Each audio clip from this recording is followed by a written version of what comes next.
मी शर्मिली. आज तुम्हाला 100% पसंत पडेल अशी रेसिपी आम्ही तुम्हाला दाखवणार आहोत. ती कोणती, ती कशी करायची हे तुम्हाला कळेलच, पण त्याआधी तुम्हाला सरोजताई त्या रेसिपीचं साहित्य सांगतील. हे बटर, गरम मसाला, बडीशेप पावडर, लसूण, वेलची पावडर, जायफळ पावडर, हा किसलेला कांदा, किसलेलं पनीर, आलं, काजू आणि खोबऱ्याची पेस्ट, मावा, तेल, कोथिंबीर, चिरलेला कांदा, हिरवी मिरची, मीठ, दही, मैदा आणि कॉर्नफ्लॉवरचं बॅटर आणि हे पनीर. म्हणजे आता रेसिपी तयार करायला जास्त वेळ लागणार नाही, फटाफट ह्याच्यामध्ये फटाफट आणि छानशी रेसिपी करायला सुरुवात करूया. चालेल. चला, मला तू मिक्सिंग बाउल देशील? अच्छा. आणि चमचा दे. आणि ही पेस्ट कसली म्हणालात तुम्ही? हो, मी सांगते. त्याआधी आपण थोडंसं तेल घालूया, तेल गरम करायला ठेवूया का? हो हो. ही जी पेस्ट आहे ही आपल्याला ग्रेव्हीसाठी लागणार आहे. त्यासाठी आपण काय घेतलंय, थोडेसे काजू, साधारण 1-2 टेबलस्पून काजू असतील, काजूचा तुकडा म्हणजे, आणि 2 टेबलस्पून जे बाजारी खोबरं आपण म्हणतो, ज्याला आपण डेझिकेटेड कोकोनट म्हणतो. डेझिकेटेड कोकोनट आहे. हो, त्याला ना थोडंसं तव्यावर रोस्ट करायचं. अच्छा, काजू आणि खोबरं एकत्र करून ते रोस्ट करण्याचं कारण असं आहे की त्याची चव जरा जास्त खमंग येते. अच्छा, ते छान भाजाय, म्हणजे कितपत भाजायचं ते? जस्ट थोडंसं सुगंध यायला सुरुवात झाली तेवढ्यापुरतं, गुलाबी वगैरे करायचं नाही. अच्छा, ठीक आहे. आणि मग थोडं पाणी घालून त्याची मी मिक्सरमध्ये पेस्ट केली आहे. ओके. हे ती अशा जे साहित्याप्रमाणे रेसिपी मला अगदी रिच वाटते. होय होय.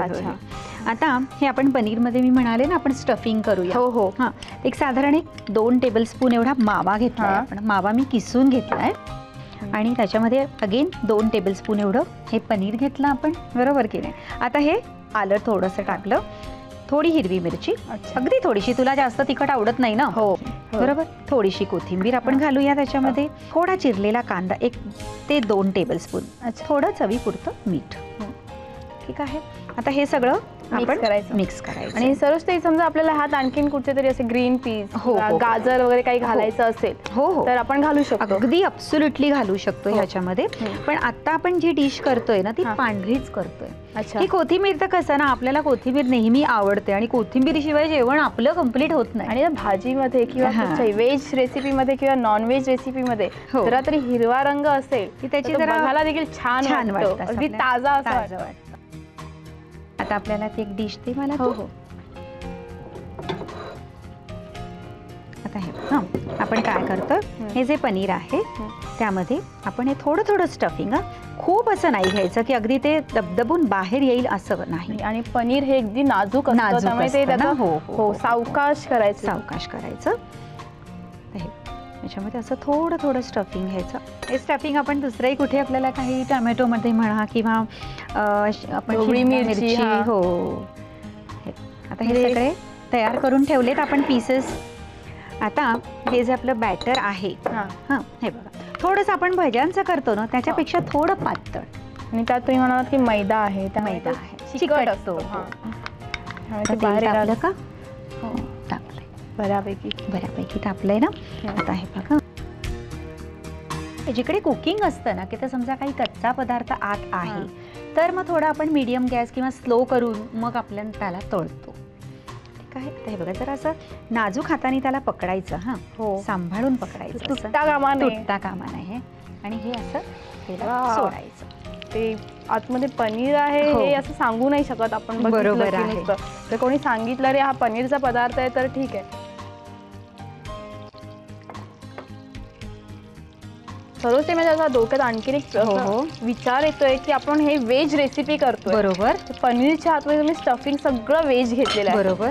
मला असं वाटतंय की आपण नॉन व्हेज देखील करू शकतो. ॲब्सोल्युटली करू शकतो. आपण आता ग्रेव्ही करूया, त्याच्यामध्ये आपण चिकन वगैरे कसं घालायचं छान करूया ना आपण मस्त.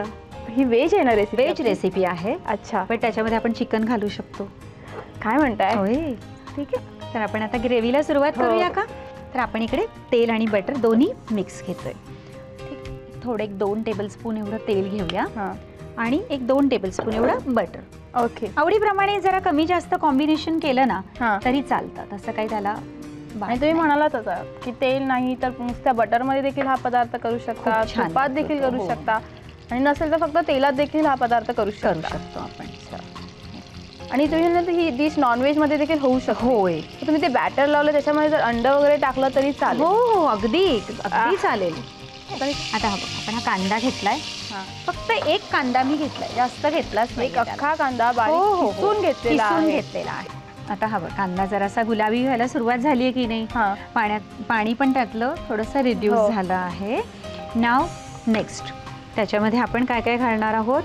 आलं, लसूण आणि हिरवी मिरची सगळं एक टीस्पून एवढं. अच्छा, एक टीस्पून. हो, जास्त नको.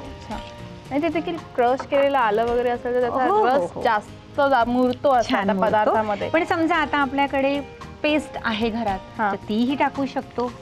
हिरवी मिरची थोडी बेताची मी घालते कारण आपण लाल मिरची पावडर इकडे यूज नाही करणार आहोत. अच्छा, आणि हिरवी मिरची आहे त्यामुळे थोडासा तिखट जे चव असते ती त्यात उतरते. आता हे परतून झालं की त्याच्यामध्ये एक साधारण आपल्याला अर्धा कप दही घालायचंय. साधं दही आहे, थोडं मी घुसळून घेतलंय दही. घट्ट दही होतं ना, तर ते दह्याची चव ह्या ग्रेव्हीला खूप छान येते. अच्छा, आणि आंबटपणा नाही का असं? नाही, आपलं रेग्युलर दही आहे. रेग्युलर. त्या दह्याला परत आपल्याला चांगलं परतायचंय त्याला. दह्यामुळे असं थोडंसं वेगवेगळं झालेलं दिसतं. आता आपण बाकी सगळे मसाले त्याच्यामध्ये घालूया. सगळ्यात आधी मला एक कोरडा चमचा हवाय. त्याच्यासाठी आपण ह्याच्यामध्ये सगळे वेगळे मसाले करतोय बघ. हा गरम मसाला मी घालते एक अर्धा टीस्पून. अच्छा, एक अर्धा टीस्पून ही बडीशेप पावडर आहे.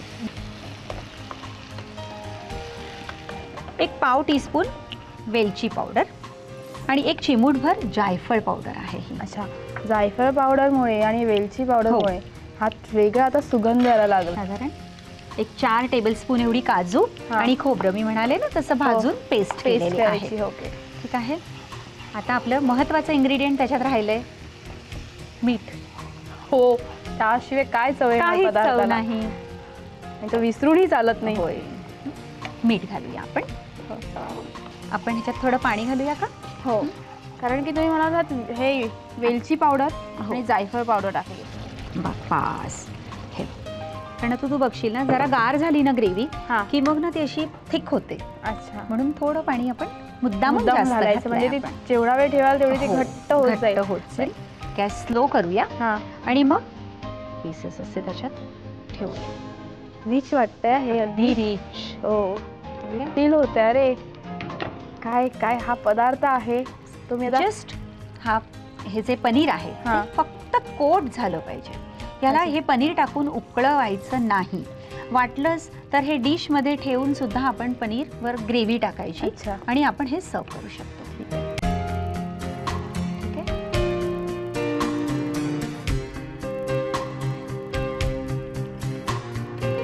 झालेली आहे आपली रेसिपी. आता हे असंच कसं थोडंसं कोथिंबीर वगैरे घालून देते ना तुला. त्याशिवाय त्याचा रेसिपीचा तो रंग येणार नाही. असं वाटतं काय दिलंय मला.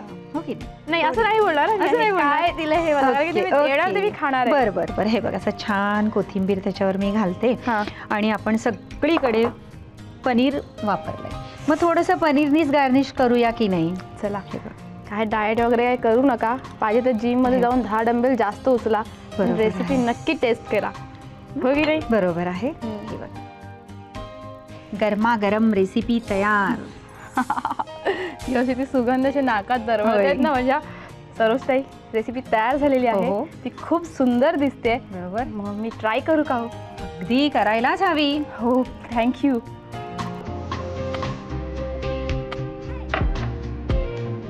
एक अख्खा पनीरचा पीस घेणार आहे मी. बरोबर.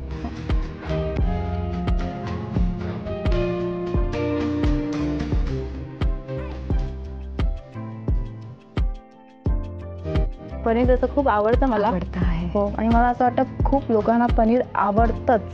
खूप सुंदर आहे. हो, असं वाटतं अशा रेसिपी आहे ना काही न बोलता नुसत्या खातच राहाव्या. बरोबर. खूप सुंदर आहे. मजा येते खाताना. सॉलिड मजा येते.